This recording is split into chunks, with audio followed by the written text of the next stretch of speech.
Assalamualaikum, selamat siang buat YouTuber Fulbamor yang ada di Desa Labuan, Kecamatan Brondong, Kabupaten Lamongan. Kali ini tim Fulbamor mengadakan panen raya beserta rekan-rekan yang ada di Sama Perikanan Kabupaten Lamongan, juga rekan-rekan dari beasiswa mahasiswa bersama Bapak Jamal dari Jakarta untuk membina anak-anak yang ada semuanya agar terus ke depan Kerapu yang ada di Brondong, Kabupaten Lamongan jaya seperti itu. Terima kasih bagi Fulbamor dimanapun berada. Wassalamualaikum warahmatullahi wabarakatuh. Semangat. Merespon tentang adanya budaya. Mereka hanya menggunakan banten-banten. Tapi di sana juga ada sebagian di pantai Delgan situ, tapi hanya sebagian kecil. Pakannya apa, Pak? Pakannya dari ruca, Pak. Dari ikan-ikan kecil yang ada di yang tangkapan ikan nelayan itu menggunakan blender gitu ya. Kalau misalnya dikasih pakan ayam kan kalau daerah Subang itu kan banyak, karena kan memang sentranya untuk itu tuh petani ayam, baik petelur maupun pedaging. Kadang-kadang ada yang diapkir, ada yang kan kalau namanya pedaging kan gampang mati itu kan, perubahan cuaca mati bukan karena penyakit. Saya lihat mereka memanfaatkan untuk dijadikan pakan. Ini apakah bisa dipakai ya? Sementara begini, Pak, yang petani kerapu yang ada di Labuan hanya menggunakan ikan-ikan cantik, maksudnya ikan cantik, ikan-ikan yang betul-betul bersih. Dan kita belum pernah menggunakan ikan-ikan yang sudah busuk atau sudah tidak layak dikasihkan oleh kerapu. Untuk mengarah ke apa yang Bapak katakan tadi, kenapa nggak dikasih makan ayam-ayam yang sudah mati dan lain sebagainya, memang kita belum mengarah ke arah situ.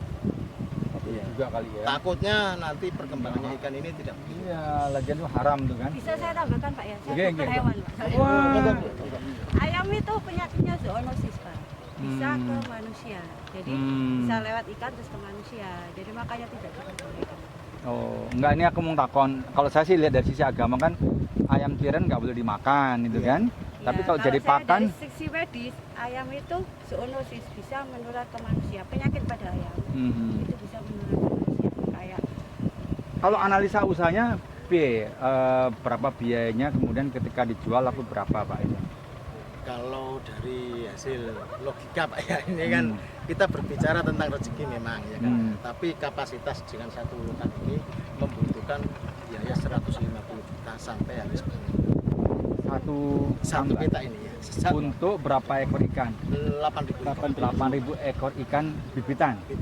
Ya. Dari Itu sudah selesai sampai masa panen, Pak. 150 juta. Oke, terus seperti yang kita bilang tadi, yang satu peta ini untuk saat ini baru naik 5.000 ekor, itu sudah dapat 3 ton, Pak. 300 juta. 3 ton. Padahal per kilonya berapa itu? Itu kalau kita buat rata-rata 100.000, sudah kita sudah dapat 300 juta dalam masa 9 bulan. Itu kalau bahasa Jawanya, wih. Kalau kita panen semua mungkin hampir 5 ton, Pak. Nah, ini Jadi modal 150 juta, 1 ton. Kalau seperti tampak yang digarap oleh Bapak Samsuri itu, ini namanya Pak Samsuri. Oh, Samsuri, ini Pak Samsuri. Ini guys, ini muka kampung rezeki kota ini. Nah, dari kamu daripada kita muka kota rezeki kampung. Satu peta ini, Pak, dapat sekitar 4,5 sampai 5 ton. Jadi biaya yang kita keluarkan itu memang hasilnya 3 kali lipat. Makanya petani yang ada di Desa Labuan ini berbondong-bondong untuk untuk ikut budidaya ikan kerapu. Dulu sebelum saya ke budidaya kerapu, Pak, semua ke udang panang. Iya, saya barusan mau nanya itu. Nah, tapi gini, saya nggak mau monopoli ya. Ini adik-adik ini yang berkaitan dengan perikanan atau apa ini, mumpung ada Dinas Pertanian, ada Pak Heri. Dinas Perikanan. Apa? Dinas Perikanan. Iya, Dinas Perikanan, tapi juga dokter hewan. Ini Pak Heri sebagai pengusaha, pembudidaya, ada juga pelaksana di lapangan Pak Samsuri. Samsuri. Pak Puri itu sarjana perikanan, Pak. Pak siapa? Pak Puri ini Nah, ini saja perikanan. Mungkin ini Pak Suri. Cepet to saya dhewe ngebang kurang dimetone ora apa-apa lagi. Cepet to saya dhewe. Ya, Dia mau nyemplung deh. Lo kalau saya nyemplung, anak-anak nggak nyemplung tak cemplung no Pak. Kan pun disajangi Pak Eri dek voice note kemarin itu. Ya. Ingin nyemplung. Monggo. Tak cemplung no. Kalau sekarang mangku nyemplung mumpung belum takon sih. Cepetan, ada yang mau tanya nggak? Ada yang apa? Ada yang ditanyakan mungkin ke Kamu kok dinas malah melihat-lihatan? perikanan atau ke Kamu sini di belakang, ngapain di belakang? Sini. Mungkin ini sih Pak, Apa? mohon izin untuk bertanya, untuk prosesnya sendiri itu apakah untuk yang ukuran besar dan masih anak-anak itu dibedakan kolamnya atau disatukan seperti itu?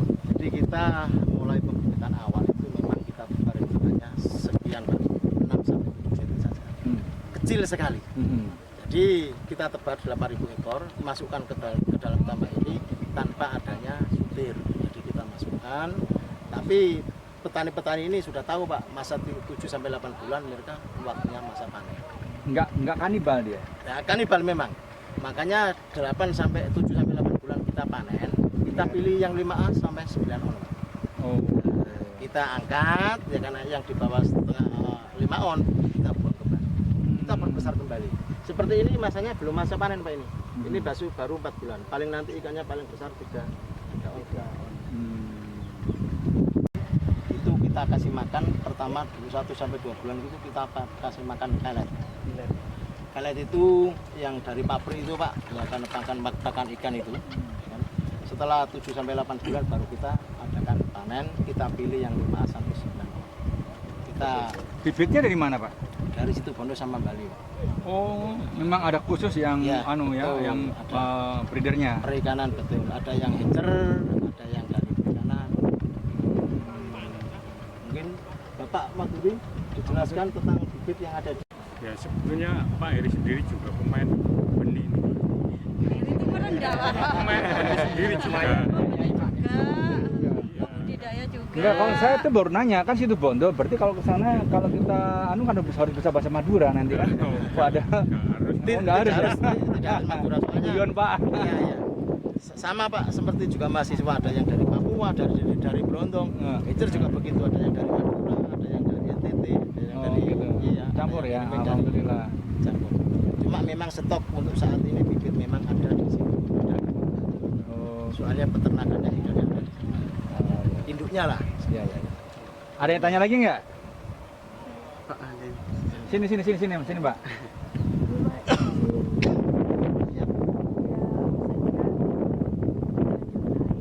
Yang diterapkan dalam budidaya kerapu terus Air yang digunakan untuk budidaya kerapu kita tidak memakai bahan-bahan atau obat-obat tertentu. Jadi tidak menggunakan obat-obat apapun, Pak. Dia hanya mengandalkan aliran air yang ada dari laut secara murni. Di Iya, circle. betul. Jadi air laut itu kan ada pasang surutnya, Pak. Begitu pasang, seperti sekarang ini kan air terlalu besar, Pak. Ya. Kita masukkan ke dalam tambak, ya kan. Kita masukkan ke dalam lokal-lokal atau peta-peta ini melalui pompa-pompa yang ada di sana itu. Bisa kita lihat itu. Nanti bisa kita lihat, nah, itu pompa-pompa seperti itu. Jadi yang ada di peta-petaan ini khusus untuk budidaya kerapu. Tetapi yang tambak luasnya itu untuk bandeng. Oh. Gitu. Jadi kita ngambilnya langsung air dari laut, cuma tidak langsung dari laut, kita masukkan dulu ke dalam penampungan yang penampungan di sini. baru masuk ke dalam. Tidak perlu dijernihkan dulu enggak ya? Untuk proses sendiri seperti ini. Jadi setelah ikan ini habis, kita adakan kita proses pengeringan, ya Pak, pengeringan yang limbah-limbahnya itu kita naikkan, limbah-limbah yang dari lumpur itu kita naikkan, terus setelah itu kita keringkan, Pak, akan betul-betul stabil, kering. Nah, setelah itu kita kapur, Pak. Kita pakai kapur itu untuk menetralkan dari semua amonia yang ada di dalam tambak. Karena pakannya ya. Setelah semua menjadi normal, kita isi air dalam keadaan fresh, ya seperti yang barusan tadi saya ceritakan, kita ngambil air dari laut langsung.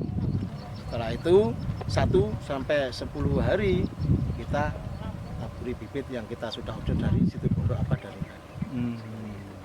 prosesnya sendiri 1 sampai 2 bulan kita kasih makan pur. Pur. Ya, pur atau pelet yang merek-merek Megami itu Pak, yang dari pabrik itu. Ya kan?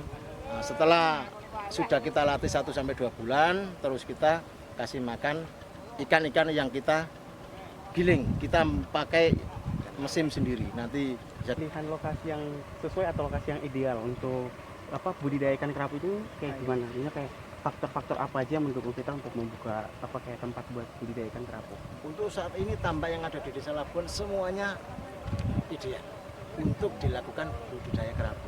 Cuma tidak bisa luas seperti yang ada di bawah itu Pak, seperti Banten. Harus diadakan seperti lokal-lokal seperti ini untuk menjangkau dalam waktu panen ini tidak bisa terkoordinir gitu Pak ikannya. Iya, biar gampang dipanu ya. Itu saja. Jadi kita tidak harus memilih tambak yang bagus dan tambak yang jelek tidak. Yang penting aliran airnya harus murni dari air Laut.